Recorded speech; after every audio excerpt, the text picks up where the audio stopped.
అందరికీ నమస్కారం. అందరికీ దీపావళి పండుగ శుభాకాంక్షలు. దీపావళి పండుగ సందర్భంగా అందరం క్రాకర్స్ కాలుస్తాము, దీపాలు పెట్టుకుంటాము. దీపావళి అంటేనే దీపాల వరుస కదా. ఏంటంటే ఒక నరకాసురుడు అనే రాక్షసుడి నుంచి విముక్తి పొందినందుకు సత్యభామాదేవి నరకాసురుడిని సంహరించి ప్రజలకు శాంతి నెలకొలేలా చేసిందనమాట. అయితే రాక్షసుడి నుంచి విముక్తి పొందినందుకు, శాంతి నెలకొన్నందుకు, శాంతికి చిహ్నంగా ఈ పండుగను జరుపుకుంటున్నాం కదా. మరి మనము దీపావళి పండుగ రోజు ఆ శాంతికి చిహ్నంగానే దీపాలు పెట్టుకుంటాం కదా. చీకటి నుంచి వెలుగు చీకట్లో నుంచి వెలుగు రావాలని చెప్పి ఆ దీపాలు పెట్టుకొని వెలుగును ఆస్వాదిస్తాం కదా మనము. అలాగే మనం కాల్చే దీపావళి పండుగ రోజు ఎయిర్ పొల్యూషన్ అవుతుంది, క్రాకర్స్ కాల్చకండి అంటే చెప్తే ఎవరు వినరు.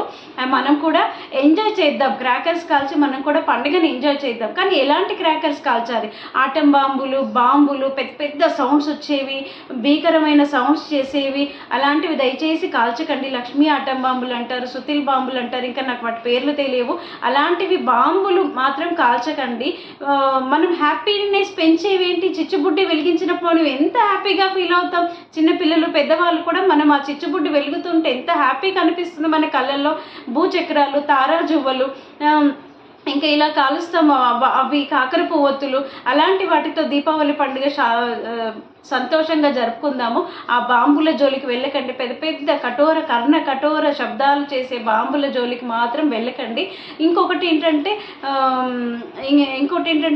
ఒక దీపావళి పండుగ రోజు ఒక గంటలో మనం ఎన్ని క్రాకర్స్ కాల్చగలమో అన్ని క్రాకర్స్ మాత్రమే తెచ్చుకొని ఆ గంట వరకు ఆ క్రాకర్స్ తెచ్చుకున్న క్రాకర్స్ అన్ని కాల్చేసి ఇంటికి వెళ్ళండి.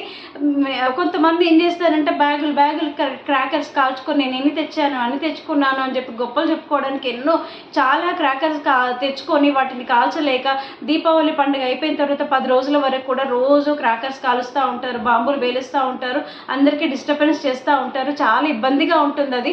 కాబట్టి దీపావళి పండుగ రోజు ఒక గంటలో మీరు ఎన్ని క్రాకర్స్ కాల్చగలరో అన్ని మాత్రమే తెచ్చుకొని దీపావళి పండుగ రోజు సంతోషంగా క్రాకర్స్ పేల్చాలని చెప్పి, కాల్చుకోవాలని చెప్పి నేను మనస్ఫూర్తిగా కోరుకుంటున్నాను.